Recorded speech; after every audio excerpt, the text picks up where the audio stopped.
Something's missing. Wait, I know. Perfect.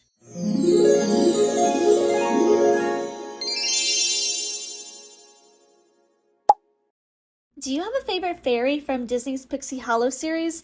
I'm sure everybody loved Tinkerbell and whatnot, and by the way, you should totally comment your favorite fairy down below, because mine in particular was always Rosetta. Just for starters, Rosetta always made me feel a bit more comfortable with myself. She has a very strong accent and it's so beautiful. I always loved hearing her sassy twang. It's something that even now I still look up to her for, considering I'm a content creator now. I've had many comments where people have made fun of my southern accent.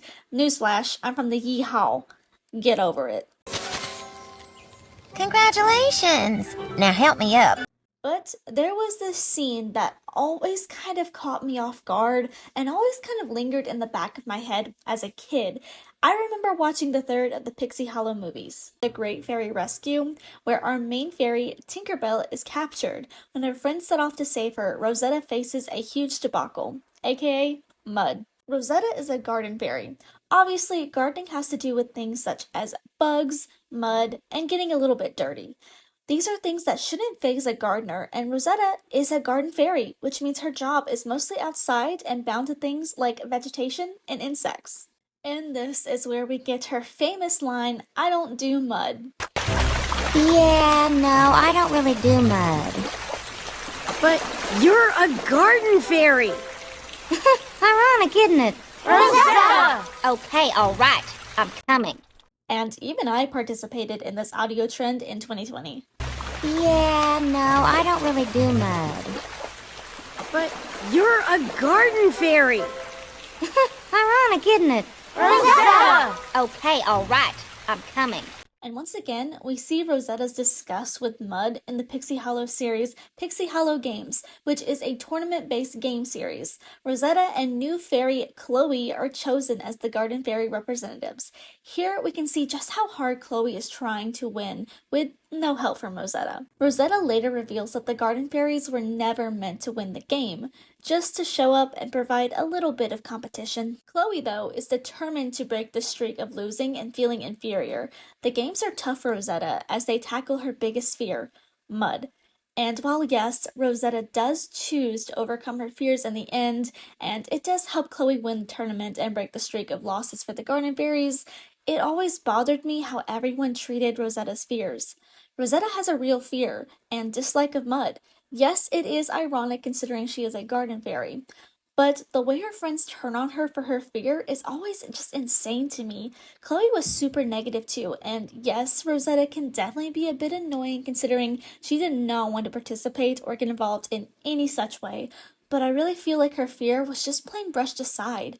Rosetta is a sassy queen. She is one of the most iconic characters in the series. She is like a comic relief character. And we all know how comic relief characters are. They're never taken seriously, sadly.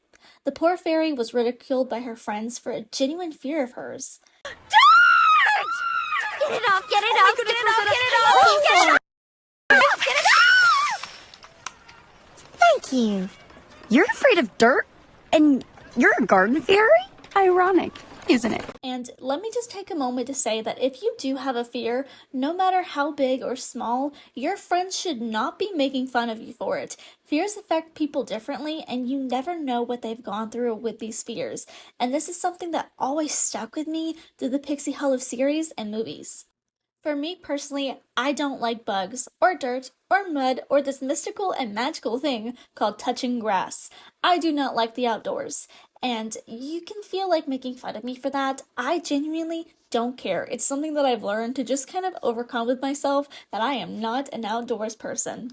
As a child, my family forced me to go on hikes and do nature trail walks, and I hated every second of it. So honestly, Rosetta was like a role model for me in this sense. And to me, the way the fairies laughed off Rosetta's fear felt the same as the way that people in my family laughed off my own. Count!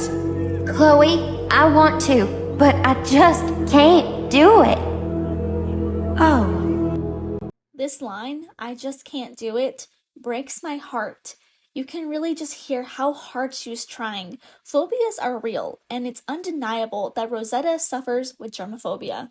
It might seem small or insignificant to most people. You think that people with germophobia are just weak or silly for having panic attacks over small things, but once again, you don't understand how hard it is for someone living with a phobia. Rosetta was always so kind and supportive of her friends, and it's genuinely heartbreaking to see how her friends downplayed her own fears.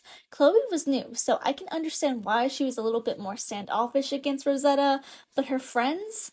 Wow. And in the Pixie Hollows series, we even get to see some of the other garden fairies talking about Rosetta behind her back, laughing at her and feeling bad for Chloe, as she genuinely seems like she was the only one trying to win the games. Chloe even makes a remark at Rosetta saying, "You did everything you could." That just comes off as condescending after they lose. You've made it past the first day! That's further than any Garden Fairy team in history! Better if Rosetta were actually trying. Hey, I was trying. Really? That was trying? Don't blame yourself, Rosetta.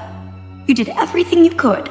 No one took her fears seriously. No one tried to. Rosetta was not just being dramatic, she was working through an intense fear. Germophobia is a real fear that many people have. It's not something to make fun of. Many people can experience things such as panic attacks with their phobias. They only write her off as a diva, when deep down she was scared and she was hurting. The way her voice breaks when she confronts Chloe about her phobia is so heartbreaking to me. Please, I can't. But in a way, I'm actually really glad that the show dove into Rosetta's fears and more. I'm really glad that they didn't just try to write her off as a diva. The pain in her voice was not just her being difficult, it's a real phobia that so many people have and that so many people have been made fun of for. I hope the series and Rosetta were able to teach those watchers to have a little bit more empathy. You never know what someone is going through.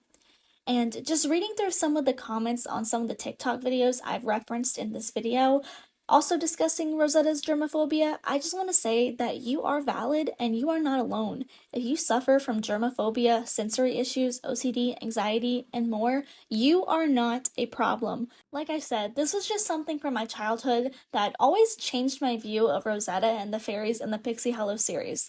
But I really hope that Rosetta can be an inspiration to you all as well. If you enjoyed this video and you want to see more content like this, please remember to like, share, subscribe. Check out my gaming channel because I am really trying to grow it this year, and we have been playing a couple of magical girl games over there. So if you like girly nostalgia, you should definitely check it out over there. So make sure you like, share, subscribe, and I'll see you guys in the next one.